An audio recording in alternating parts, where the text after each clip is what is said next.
Bismillahirrahmanirrahim.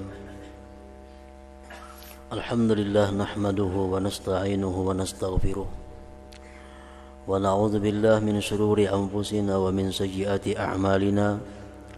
May yahdihillahu fala mudilla lahu wa may yudlil fala hadiya lahu. Asyhadu an la ilaha illallah wahdahu la syarika lahu wa asyhadu anna sayyidana Muhammadan abduhu wa rasuluh. Allahumma salli wa sallim wa barik ala sayyidina wa habibina Muhammad wa ala alihi wa ashabihi wa man tabi'ah. Amma ba'd.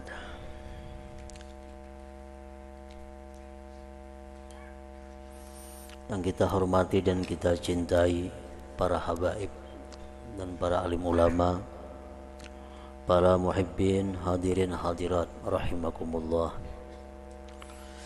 Alhamdulillah wa syukrulillah, puji syukur kehadirat Allah subhanahu wa ta'ala atas hidayah dan inayahnya kita dapat kembali berkumpul bersama-sama di majelis zikir yang penuh berkah ini. Dan pula tidak lupa salawat dan salam selalu kita haturkan kepada junjungan kita Nabi besar Muhammad sallallahu alaihi wasallam dan kepada seluruh keluarga, para sahabat dan zurriyat beliau ila yaumil qiyamah. Para muhibbin rahimakumullah, at-tasi' wal arba'un min suril Quran, suratul Hujurat, madaniyatun wa ayatuha 18. Yang ke-49 daripada surah-surah Al-Quran, yaitu surat yang bernama Al-Hujurat. Surat Al-Hujurat ini diturunkan di Madinah dan ayat-ayatnya berjumlah 18 ayat. Al-Hujurat artinya adalah kamar-kamar. Diambil dari asal kata mufradnya hujrah, kamar. Di sini dijamakkan sehingga menjadi kamar-kamar. Maksudnya adalah Rasulullah sallallahu alaihi wasallam mempunyai 9 orang istri menurut sebahagian riwayat, dan masing-masing istri beliau itu ada 1 kamar. Jadi Al-Hujurat beberapa kamar.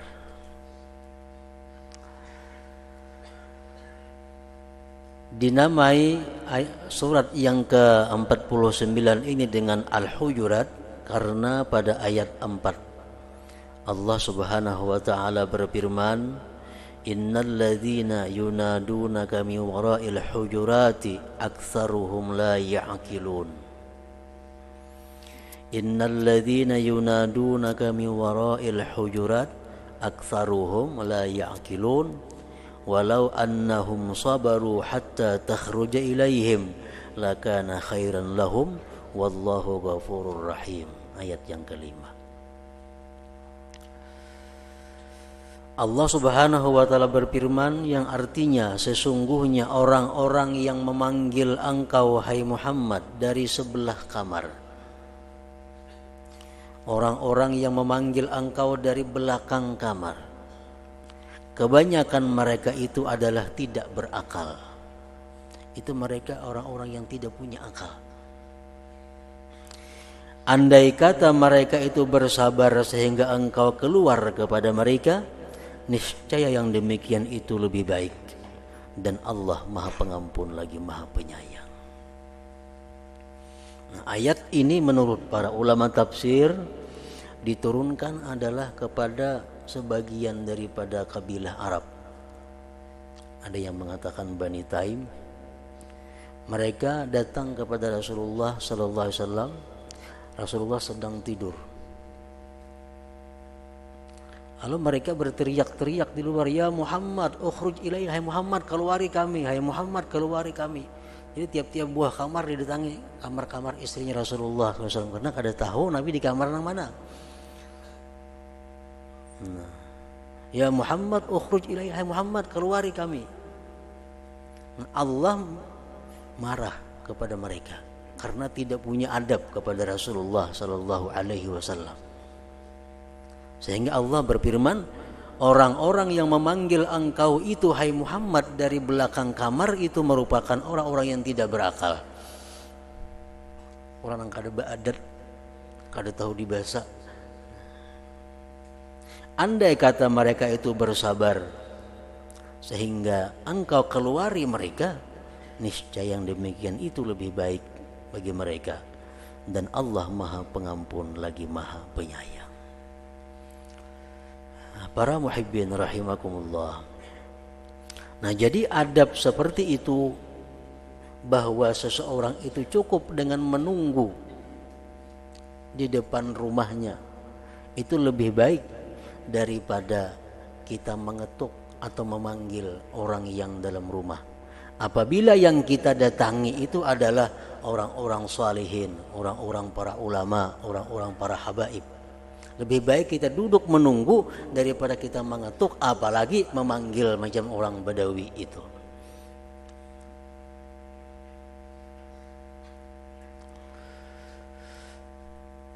Dikisahkan bahwa Ibnu Abbas radhiyallahu anhuma, sepupunya Rasulullah sallallahu alaihi wasallam, Ibnu Abbas ini mengaji, menuntut ilmu kepada Ubay bin Ka'ab, salah satu guru sidin. Jadi Ibnu Abbas begitu sampai ke rumahnya Ubay bin Ka'ab, gurunya, kalau pintu rumahnya terbuka dan diizinkan masuk, Ibnu Abbas masuk ke rumah belajar. Kalau kebetulan Ibnu Abbas datang ke rumah Ubay bin Ka'ab, pintunya tertutup, Ibnu Abbas duduk di pelatar menunggu, bahkan kadang-kadang sampai setengah hari, hanya gurunya mengeluari.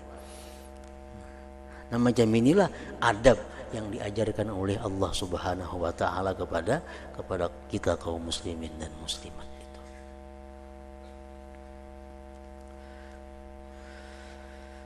Para muhibbin rahimakumullah. Andai kata kita harus mengetuk rumah orang yang kita datangi, umpamanya kita kada sanggup menunggu duduk, kada sanggup, kalau kita hendak mengetuk juga. Nah, Allah Subhanahu wa taala memberikan pelajaran, memberikan tata cara bagaimana kita hendak bailang, hendak masuk ke rumah orang itu. Sebagaimana firman Allah dalam surat An-Nur, ya ayyuhalladzina amanu la tadkhulu buyutan ghaira buyutikum hatta tasta'nisu wa tusallimu ala ahliha dzalikum khairun lakum la'allakum tadhakkarun. Hai orang-orang yang beriman, jangan kamu masuk ke rumah selain kamu sehingga kamu minta izin dulu kepada mereka, kemudian kamu beri salam kepada penghuninya. Yang demikian lebih baik bagi kamu, agar kamu menjadikan yang demikian itu sebagai peringatan. Nah, jadi kita kalau kada sanggup, kita duduk di pelatar mahadangin, ampun rumah hanya keluar, boleh kita tasta'nisu, minta izin. Kayak apa caranya minta izin itu? Ada berbagai macam cara, mulai dari badaham. Nah, artinya ada orang di luar nih, atau bacaan selawat kah, tasbih kah di luar, supaya yang di rumah ini tahu pada di pelatar ada orang mencari, atau mengetuk pintu, sama aja. Itu ngarannya tasta'nisu. Nah, begitu pintu dibuka, hanya wa tusallimu ala ahliha, memberi salam kamu atas penghuni rumah itu. Nah, yang demikian merupakan salah satu cara kalau kita hendak berilang ke rumah orang itu. Berapa kali kita badaham, berapa kali kita mengatuk? Cukup 3 kali. Bila badaham 3 kali di rumah kadang mengeluarinya, lebih baik bulik, lebih baik pulang. Demikian firman Allah Subhanahu wa ta'ala. Dan ini pun bukan berlaku kepada kita, Rasulullah pun demikian. Rasulullah begitu beliau mengilangi sahabat beliau, Rasulullah masuk bukan masuk ke rumah tapi diam di depan pintu rumah itu. Rasulullah berkata, "Assalamualaikum a'adkhulu?" Apakah boleh aku masuk, kata Rasulullah. 3 kali beliau mengucap itu, kalau tidak jawaban dari rumah, Rasulullah pulang. Nah, jadi artinya jangan sampai kita macam orang-orang Bani Taim tadi. Di pelatar sudah kuciak-kuciak mengiyauna ampun rumah. Nah, jangan. Itu Allah mengatakan perilaku seperti itu la ya'qilun, tidak berakal. Para muhibbin rahimakumullah. Surat Al-Hujurat sebagaimana surat Al-Qur'an yang lainnya memberikan petunjuk, pedoman kepada kita. Antara lain firman Allah Subhanahu wa taala dalam surat ini ayat yang ke-11 dan 12. Ya ayyuhalladzina amanu la yaskhar qaumun min qaumin asa ayyakunu khairan minhum wala nisa'un min nisa'in asa ayyakunna khairan minhun wala talmizu anfusakum wala tanabazu bil alqab bi'sal ismul fusuqu ba'dal iman wa man lam yatub fa ulaika humuz zalimun. Ya ayyuhalladzina amanu jtanibu katsiran minaz zann inna ba'daz zanni itsm wa la tajassasu wa la yaghtab ba'dukum ba'dha ayuhibbu ahadukum ay ya'kula lahma akhihi maitan fakarihtumuh wattaqullaha innallaha tawwabur rahim. Artinya, hai orang-orang yang beriman, janganlah meremehkan satu kaum, satu kelompok daripada kelompok yang lain, atau satu person, satu orang daripada orang yang lainnya. Jangan hendak meremehkan, jangan hendak meulu-ulu, jangan hendak mentertawakan. Barangkali orang yang diulu-ulu itu di sisi Allah lebih baik daripada orang yang meulu-ulu, yang meremehkan itu. Wala nisa'um min nisa'in asa ayyakunna khairan minhun, dan tidak boleh juga perempuan meremehkan, mentertawakan perempuan-perempuan yang lain. Barangkali perempuan yang diremehkan itu kedudukannya lebih baik di sisi Allah daripada yang meremehkannya. Dan janganlah kamu mencela akan diri kamu. Janganlah kamu mencaci maki akan diri kamu. Kayak apa kita mencaci maki diri kita? Kita mencaci orang, akhirnya kita dicaci orang juga. Nah, maksudnya. Dan janganlah kamu saling memanggil dengan gelar yang tidak disukai oleh orang yang dipanggil. Sejahat-jahat nama adalah kefasikan sesudah iman. Dan barang siapa yang tobat, dan barang siapa yang tidak tobat, maka mereka itulah orang-orang yang zalim. Hai orang-orang yang beriman, jauhilah kebanyakan daripada sangka. Sesungguhnya sebagian sangka itu ada yang bersifat dosa. Dan janganlah kamu mencari-cari kesalahan orang, dan jangan menggibah sebagian akan sebagian. Adakah suka salah seorang kamu memakan daging saudaranya bangkai? Maka tentu kamu tidak suka. Takwalah kepada Allah, sesungguhnya Allah Maha Penerima Tobat dan Maha Penyayang. Ayat 11 dan 12 surat Al-Hujurat ini. Para muhibbin rahimakumullah. Dalam ayat tadi pertama Allah Subhanahu wa taala melarang kita istihza, sukhriyah, tahkir ala uyubil ghair wan naqais. Allah melarang kita meulu-ulu, meremehkan atas aib dan kekurangan orang lain.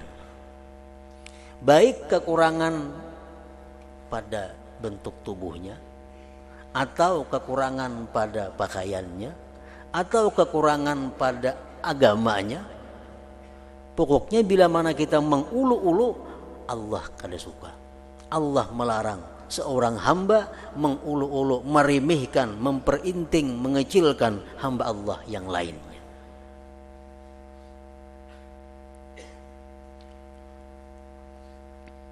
mentertawakan. Ada orang lewat umpamanya, baju timpang sebelah ditawakan, masuk di sini. Ada orang sembahyang tak salah ditawakan, masuk di sini. Ada orang nampina model tatawaan, itu termasuk di sini.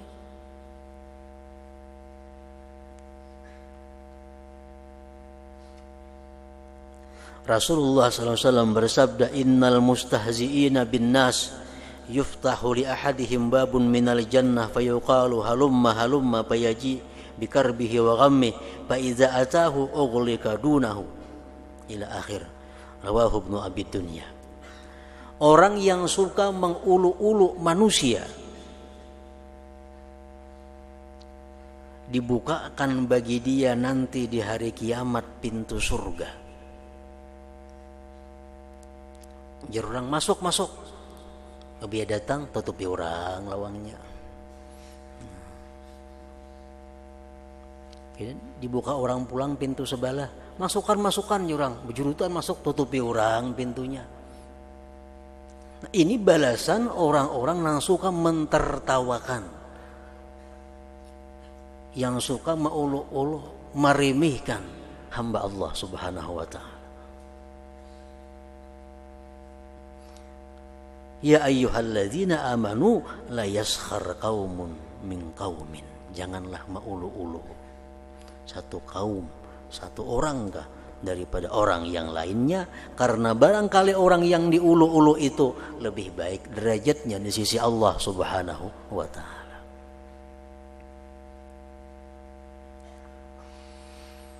Yang kedua, Allah Subhanahu wa Ta'ala melarang juga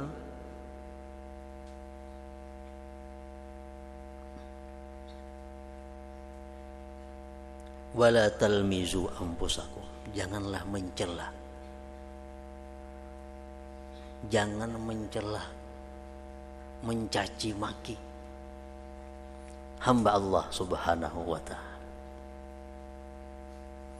Baik karena dia melakukan satu maksiat, baik dia melakukan satu dosa, atau melakukan kesalahan-kesalahan kepada kita, Allah melarang untuk mencaci mereka itu. Terhadap kemaksiatan kita disuruh benci. Tapi benci bukan berarti mencaci maki.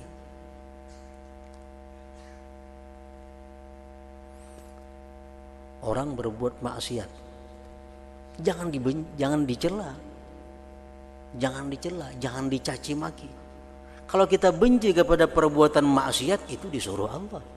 Tapi orangnya jangan dicaci maki.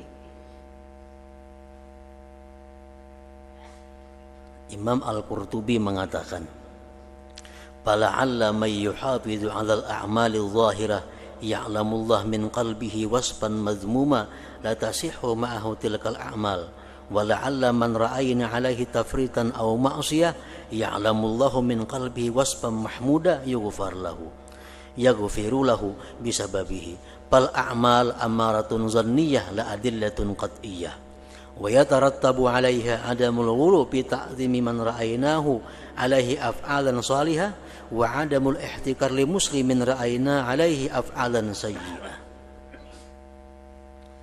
Barangkali orang yang ibadahnya bagus, barangkali orang itu dalam hatinya ada sesuatu yang menyebabkan ibadahnya ditolak Allah.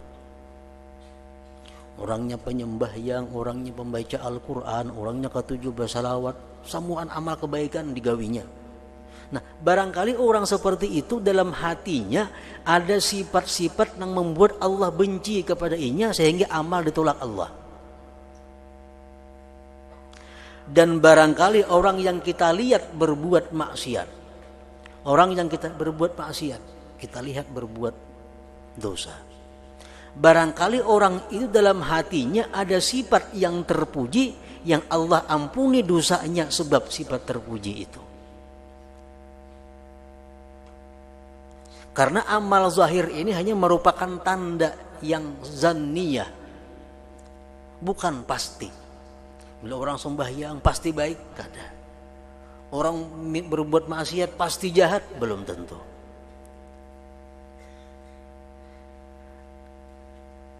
Sehingga kesimpulannya, kada perlu kita keterlaluan, melampau batas, alugulu, meliwati batas pada mengagungkan orang yang kita lihat berbuat saleh. Kita ada perlu terlalu mengagungkan orang-orang yang beramal saleh. Barangkali di hatinya ada sifat yang membuat Allah benci sehingga amal salehnya ditolak oleh Allah. Wa adamul ihtikar li muslimin ra'ayna alaihi af'alan sayyi'ah, dan kita jangan sekali-kali meremehkan, menghinakan, mencaci maki orang yang berbuat dosa. Karena barangkali di hatinya ada sifat yang membuat Allah mengampuni seluruh dosanya. Nah, para muhibbin rahimakumullah, orang yang beriman, kata Rasulullah, kal jasadil wahid. Orang yang beriman itu adalah seperti satu batang tubuh. Jadi kita umpamakan, kita contohkan, maksiat itu seperti bisul umpamanya. Lalu di tangan kita ini ada bisul. Di tangan kita ada bisul. Kita celaklah bisul ini, anaknya di tangan kita. Kita benci ke lawan bisul, kita benci lawan bisul. Cuma kebencian kita kepada bisul ini tetap kita berusaha menyembuhkannya. Tetap kita berusaha mengobatinya. Nah, bukan benci kepada bisul lalu dicelak, tanganku ini kada baik, lalu ada mau macam itu. Nah, kayak itu juga orang yang berbuat satu kemaksiatan, kita disuruh membenci kemaksiatan itu sambil berusaha mengobatinya. Jangan orang yang berbuat maksiat itu dibenci, diremehkan. Nah, itu kada boleh. Orang yang berbuat maksiat dihinakan, diulu-ulu, dianggap remeh, nah itu kada boleh. Allah melarang itu, wala talmizu anfusakum. Jadi kita benci perbuatan maksiatnya. Masalah orangnya jangan dihinakan, jangan dicaci maki.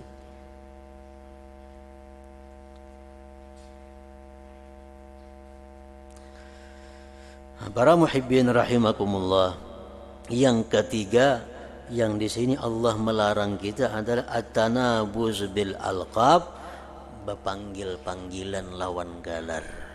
Nang kada disukai oleh orang nang dipanggil itu, baik galarnya bagus atau galarnya itu nang kada bagus. Ini termasuk perbuatan maksiat yang diharamkan Allah Subhanahu wa ta'ala. Misal ada kawan betapi begitu lo belanga kopi haji, mah tuan guru datang nah. Inya kada katuju sambat jam itu, berdosa kita. Kawan papadaan pina bagami-gamis macam-macam misambat nah datang kiai nah. Inya kada suka lawan galaran itu, kita dapat dosa. Wala tanabazu bil alqab. Jangan hendak berpanggil-panggil lawan gelar itu. Yang keempat, dalam ayat tadi Allah melarang kita su'uzzan, berburuk sangka. Qala al-Mahdawi wa aktsarul ulama ala anna adh-dhanna al-kabih biman zahiruhu al-khairu la yajuz. Wa annahu la haraja fi adh-dhanni al-kabih biman zahiruhu al-qubhu. Kebanyakan ulama berpendapat bahwa sangka yang buruk dengan orang yang potongannya saleh, orang yang selalu kebiasaan berbuat saleh, kita sangka buruk, itu kada boleh. Kada boleh. Tapi tidak mengapa pada kita menyangka buruk dengan orang yang zahirnya kebiasaan sudah buruk. Orang yang terkenal sudah di mana-mana tahu pada itu maling.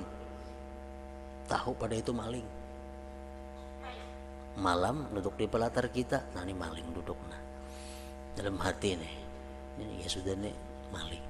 Kita akan berdosa. Kenapa? Karena orang ini zahirnya sudah kebiasaannya hidupnya sebagai maling.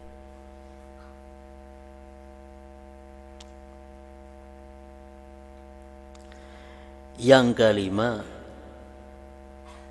tajassus, mencari-cari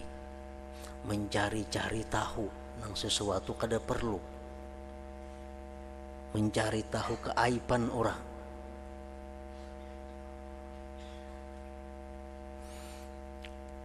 Di zaman Rasulullah SAW dikisahkan ada salah seorang sahabat yang bernama Salman Al-Farisi. Salman Al-Farisi ini adalah punya kawan dua orang. Kebetulan kawan yang dua orang ini adalah lebih berada kedudukannya daripada Salman, sehingga Salman membantu kedua orang tersebut. Suatu hari dua orang tersebut kehabisan makanan.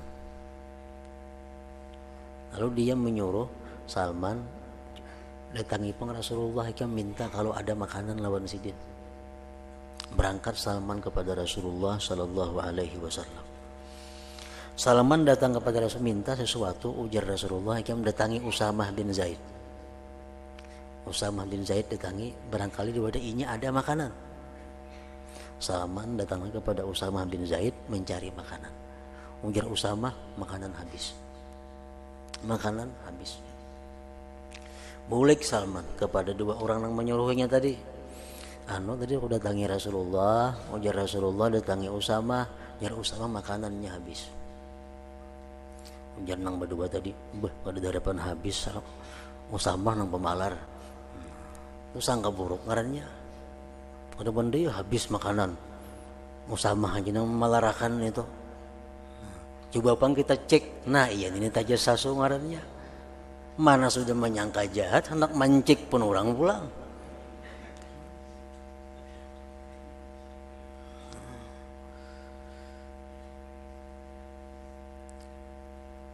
Inna ba'da dhanni ismu wala tajassasu. Jangan hendak mancik. Nah maksudnya begitu sampai kabar, biar usaha makanannya habis, habis saya sudah. Titik habis hingga situ, kada usah mau mendaya habis benang pemalar dah hendak memberi kita. Nah sangka jahat itu nang kada boleh.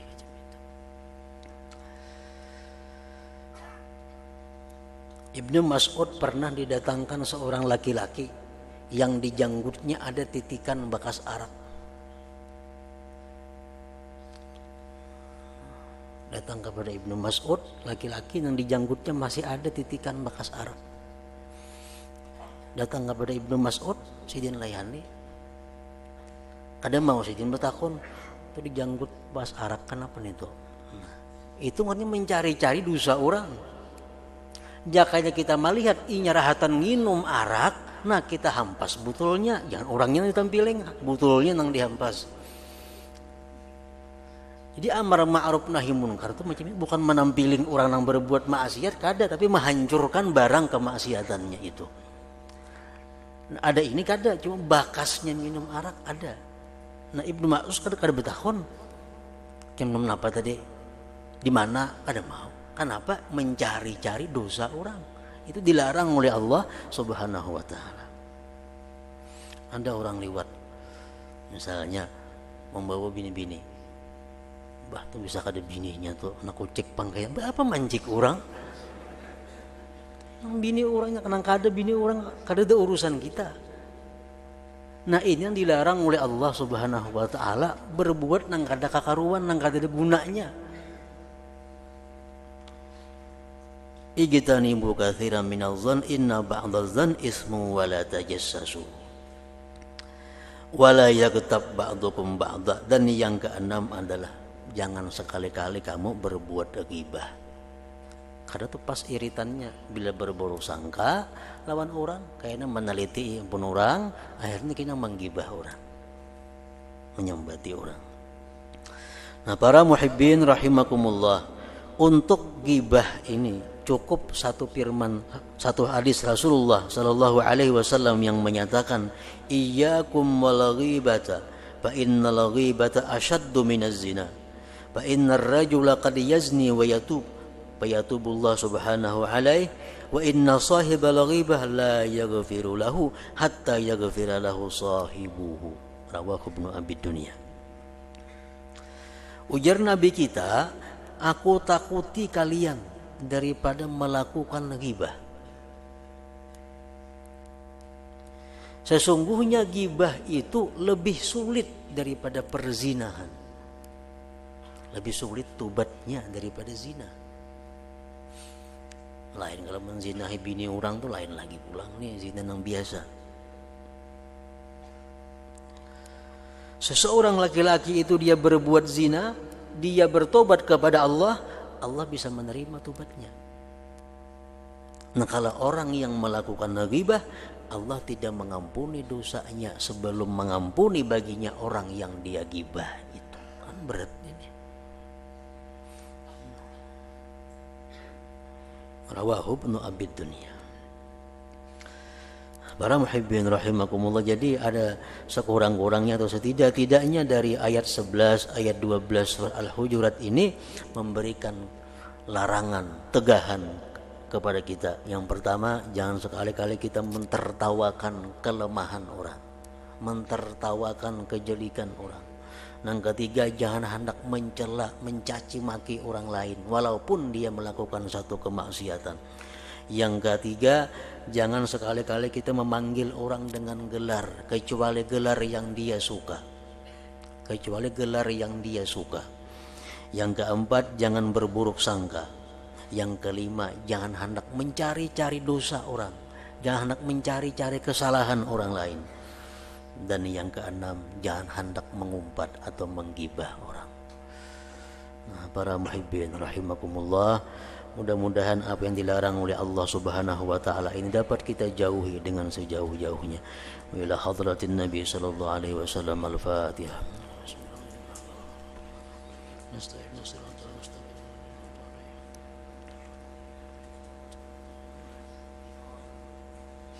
أشهد أن لا إله إلا الله وحده لا شريك له